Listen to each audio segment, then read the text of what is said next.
Dear students, हम अपना chapter कर रहे हैं change in profit sharing ratio among the existing partner और हम अपना गुडविल कैलकुलेट करना सीख रहे हैं। फर्स्ट और सेकंड मेथड कर चुके हैं। फर्स्ट मेथड में हमने किया था calculation of goodwill by average method और फिर उससे नेक्स्ट वीडियो में किया था calculation of goodwill by super profit method.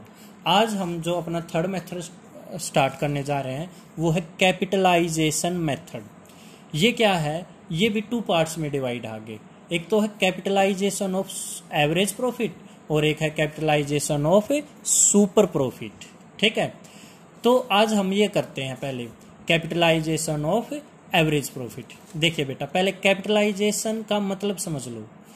यहां पर पहले हम प्रॉफिट डिटरमाइन कर लेते हैं कि हमें ये प्रॉफिट चाहिए, भाई ये प्रॉफिट कमाना हमें, और ये प्रॉफिट कमाने के लिए कैपिटल कितनी लगानी पड़ेगी। एग्जाम्पल, मेरे को हर महीने 20,000 रुपये कमाने हैं और 20,000 रुपये कमाने के लिए मेरे को इन्वेस्ट कितना करना पड़ेगा, तो मैं ये निकालने के लिए कौन सा मेथड यूज करूंगा, capitalization of average profit method. Clear है ये बात बेटा? सिंपल सा फॉर्मूला इसका क्या है, ये वाला फॉर्मूला बता रहा हूं मैं।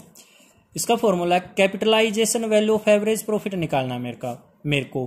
तो आप क्या करोगे, एवरेज प्रॉफिट लिखो। आता है एवरेज प्रॉफिट निकालना, सीधी सी बात है। प्रॉफिट हो तो ऐड, लॉस हो तो माइनस। एवरेज प्रॉफिट लिखोगे into 100 divided by NRR, normal rate of return. NRR का मतलब होता है नॉर्मल रेट ऑफ रिटर्न। ये लिखो, means average profit into 100 divided by NRR कर दो। ये करने के बाद जो भी आएगा, मान के चलो बेटा ये आ गया 500 रुपये। ठीक है, ये आने के बाद आप इस 500 रुपये में से माइनस कर देना net asset. Sir net asset क्या होती है? नेट एसेट होती है बेटा एसेट में से अगर लायबिलिटी माइनस कर दो, वो माइनस कर देना, आपका आंसर आ जाएगा। तो पूरा फॉर्मूला क्या, गुडविल निकालने का, capitalised value of average profit निकाल लो। वो कैसे निकलेगी capitalised value of average profit? वो ऐसे निकलेगी, average profit into 100 divided by NRR, ऐसे निकलेगी। उसमें से माइनस कर देना नेट एसेट, आपका आंसर आ जाएगा। सर एक क्वेश्चन कराना बेटा, अभी एक क्वेश्चन भी करते हैं हम। देखो ये क्वेश्चन है बेटा, देखो इलस्ट्रेशन 17 डीके गोयल बुक से करना। From the figure given below calculate goodwill according to capitalisation of average profit method. ठीक है, देखो भाई एक्चुअल एवरेज प्रॉफिट हमारे पास 72,000, NRR normal rate of return है 10%, एसेट्स हैं 9,70,000 और लाइबिलिटी है 4 लाख। अब देखो मैंने आपको क्या बताया, बस वो फॉर्मूला बताओ। मैंने आपको यही तो बताया, average profit into 100 divided by NRR, normal rate of return कर दो तो आपका क्या निकल जाएगा, capitalised value of average profit. ठीक है, तो रखो भाई एवरेज प्रॉफिट है यहां पर कहीं एवरेज प्रॉफिट। बेटा याद करो, मैंने आपको बताया था एक्चुअल प्रॉफिट का दूसरा नाम क्या होता है, एवरेज प्रॉफिट। तो ये एवरेज प्रॉफिट ही तो है, तो ये रख दिया मैंने। Into 100 divided by rate means normal rate of return, ये 10 है तो ये 10 रख दिया। अब इसको बेटा सोल्व कर लेना, ये 0 से 0 गई, ये आ गया मेरा 7,20,000। अब मेरा जो ये आएगा इसमें से मैं क्या माइनस कर दूंगा, नेट एसेट। और सर नेट एसेट कैसे निकालते हैं बेटा, अगर आप एसेट में से लायबिलिटी माइनस कर दोगे ना तो आपकी नेट एसेट आ जाएगी।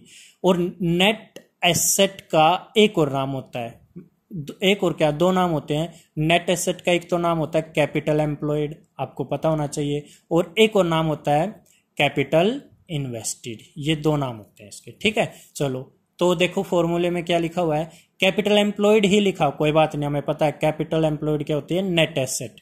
तो एसेट माइनस लायबिलिटी, इस एसेट में से लायबिलिटी माइनस कर दो, ये आ गया 5,70,000। तो गुडविल कैसे निकलेगी, capitalised value of average profit minus net asset. तो capitalised value of average profit है मेरे पास 7,20,000 माइनस नेट एसेट आई मेरी 5,70,000, ये माइनस कर दो, मेरा 1,50,000 गुडविल आ जाएगा। ये था हमारा मेथड कैपिटलाइज्ड मेथड में, फर्स्ट वाला मेथड जो था capitalised value of average profit. Clear है? अब ये देख लेते हैं capitalised value of super profit. देखिए बेटा, capitalisation of super profit method लिखेंगे तो इसका फॉर्मूला क्या है, गुडविल निकालने के लिए क्या फॉर्मूला है, super profit into 100 divided by NRR, बस ये इतना ही फॉर्मूला होता है। तो ये कैसे निकलेगा बेटा, सुपर प्रॉफिट एक बार बताना कैसे निकलता अगर गिवन हो। क्या हम अगर एक्चुअल प्रॉफिट में से नॉर्मल प्रॉफिट माइनस कर दे सुपर प्रॉफिट नहीं आ जाता? बिल्कुल आ जाता है। ठीक है, इन 200 डिवाइडेड बाय NRR। ठीक है, अब करते हैं इसको। मैं एक क्वेश्चन बना रहा हूं बेटा, देखो। मान लो एक्चुअल प्रॉफिट हमें गिवन है 10,000। ठीक है, नॉर्मल प्रॉफिट हमें गिवन है 4,000। नॉर्मल रेट ऑफ रिटर्न हमें गिवन है 10%। आपको गुडविल निकालनी है capitalisation of super profit method से। कैसे निकालोगे? देखो बेटा, फॉर्मूला पुट करो, क्या है? Super profit into 100 divided by NRR। ठीक है, सुपर प्रॉफिट कैसे निकालते हैं? अगर एक्चुअल प्रॉफिट में से अगर हम माइनस कर दे नॉर्मल प्रॉफिट तो हमारा सुपर प्रॉफिट आता है। तो एक्चुअल प्रॉफिट है 10,000, नॉर्मल प्रॉफिट है 4,000, ये हो गया मेरा 6,000। तो देखो कैसे लिखोगे, 6,000 इंटू 100 डिवाइडेड बाय NRR कितनी है? 10। तो 10 से 10 गई, और ये मेरा कितना आ जाएगा? 1 2 3 3 0 ये, और ये जुड़ गई एक 60,000 मेरा आंसर आ जाएगा बेटा। ठीक है, तो अब हमारे गुडविल कैलकुलेशन के सारे फॉर्मूले हो चुके हैं। आई होप आपको ये क्लियर है। अगर अभी भी कोई डाउट है तो आप मेरे से समझ सकते हो, कॉल करके समझ सकते हो। और अगर आपको इलस्ट्रेशन नंबर 20 तक प्रैक्टिस करने क्वेश्चन, इलस्ट्रेशन 1 to 20 तक प्रैक्टिस करना, कहीं पर भी फंस जाओ मेरे को बोल देना, सर हमें ये इलस्ट्रेशन और प्रैक्टिकल क्वेश्चन भी करने हैं। अगर प्रैक्टिकल क्वेश्चन में फंस जाओ या इलस्ट्रेशन में फंस जाओ, आप स्पेशली मेरे को बोल सकते हो, मैं उसी के लिए वीडियो बना के आपके पास भेज दूंगा।